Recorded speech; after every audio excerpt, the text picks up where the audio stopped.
All right, Knicks fans, let's talk about something that's honestly been eating at me for the last few days. Because if this rumor turns into reality, I don't know how I'm going to feel watching this team next season. We all know Mitchell Robinson is gone. That hole in the middle, that 7-foot presence off the bench that used to bail us out on the boards and protect the rim when Karl Anthony Towns needed a breather, that's just empty right now. And look, I get it. Roster building is roster building. You can't get emotional about business. But what's coming out of the rumor mill right now is making me sick to my stomach. Because the name being thrown around as trade bait to fill that spot is Miles McBride. Deuce. Our Deuce. Before I get into why this makes me want to throw my remote at the wall, let's talk about who they're actually chasing. His name is Yves Missi, 21 years old, currently stuck buried on the bench in New Orleans. And look, on paper, I get the appeal. The kid can rebound. He can protect the rim. He's got that same kind of vertical, alley-oop finishing pop that Mitchell Robinson brought to the table for years, before the Pelicans changed things up under their interim coach and started playing faster. This kid was putting up real Rookie of the Year caliber numbers. We're talking about 9 points, over 8 rebounds, more than a block a game in under 27 minutes. That's not nothing. That's a legit young big man who fell out of favor in a system that didn't fit him. So yeah, if you're purely looking at fit, a young athletic center who's cheap, who's still on his rookie deal all the way through the 2027 to 28 season, replacing an aging Mitchell Robinson who just walked out the door, I understand the front office logic. I do.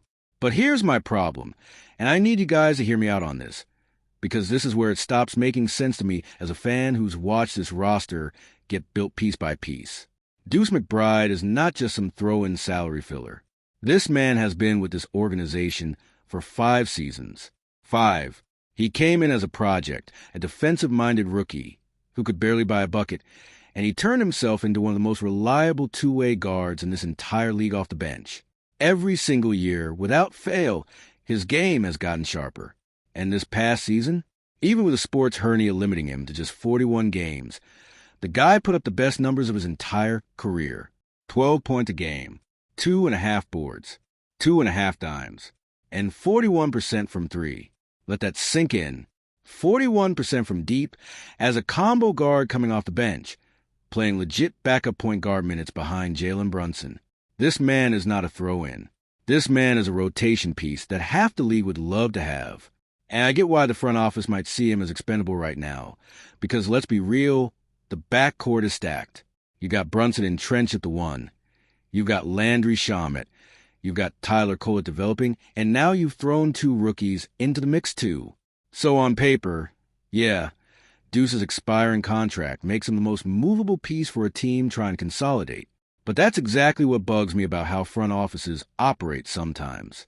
They look at a spreadsheet and see expiring contract, positional overlap, good trade value. And they don't see the guy who's been the heart and soul of that second unit. They don't see the guy who dove for loose balls in garbage time of blowout wins, who guarded the other team's best perimeter scorer when Brunson needed a rest, who the fans in the building chant for. Deuce earned his spot on this roster. He didn't luck into it. And here's the thing that really gets me. Trading him for a guy who was in his own coach's doghouse before the change in scheme, a young center who, sure, has flash potential, but is coming off a season where his role got slashed and his development stalled, that's a gamble. That's not a sure thing. Mitchell Robinson was a known commodity by the time he left. Missi is a total projection. We'd be giving up a proven, improving, beloved veteran presence for maybe. Now look, I know some of you are going to say, this is the NBA, it's a business, get over it. And sure, you're not wrong. Teams move on from beloved role players all the time in the name of team building. But that doesn't mean it doesn't sting. That doesn't mean we can't be frustrated watching a guy who bled for this franchise get shipped out because his salary happens to line up nicely on a trade chart. If I'm the front office, honestly, I'd be exploring every other avenue first. We already know Kevin Looney is out there on the open market and has been heavily linked to this team as a realistic, cheaper option to fill that backup center void without touching our beloved backcourt depth. Why not exhaust that route first? Why does McBride have to be the sacrificial lamb here? Let me know down in the comments, because I genuinely want to know where you all stand on this. Would you pull the trigger on Deuce McBride for Yves, Missi straight up? Or is this a line you refuse to cross for this roster? Drop your honest take below. I read every single comment on these videos, and I want to see this comment section go off today.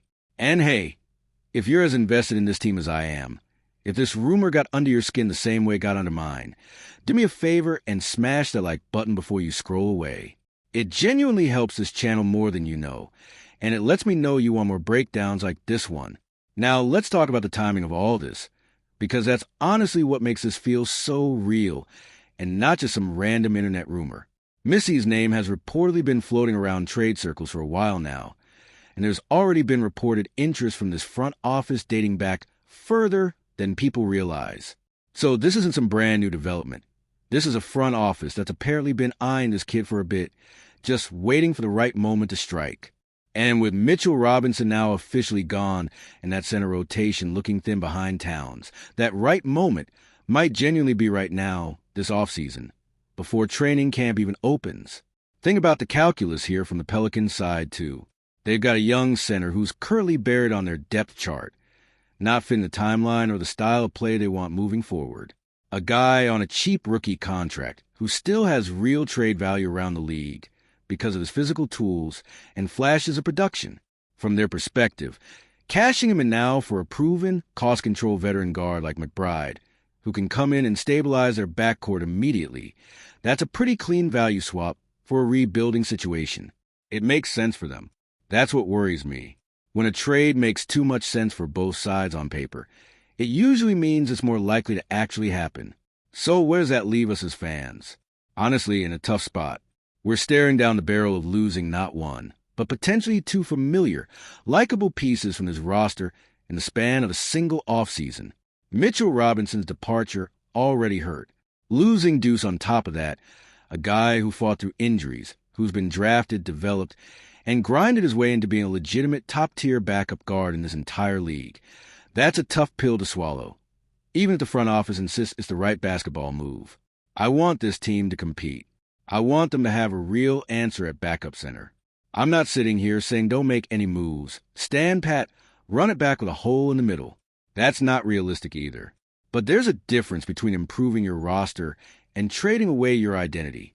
Deuce McBride, to a lot of us, has become part of this team's identity. That gritty, defensive, never back down energy off the bench, that's a Deuce specialty. Losing that for an improving young big man feels like it changes the character of this roster, not just the depth chart. So again, I want to hear from you. Type it out in the comments. Are you okay watching Deuce walk out that door if it means finally filling that void at backup center? Or is this front office about to make a massive mistake by breaking up a locker room and rotation piece that genuinely works? I'll be reading through the comments after this goes up, so don't hold back. And before you go, seriously, hit that like button, drop a comment with your honest reaction. And if you haven't already, get subscribed so you don't miss it the second this trade either gets confirmed or shot down. Whichever way this goes, we're going to be right here breaking it down together. Thanks for watching, and I'll see you in the next one.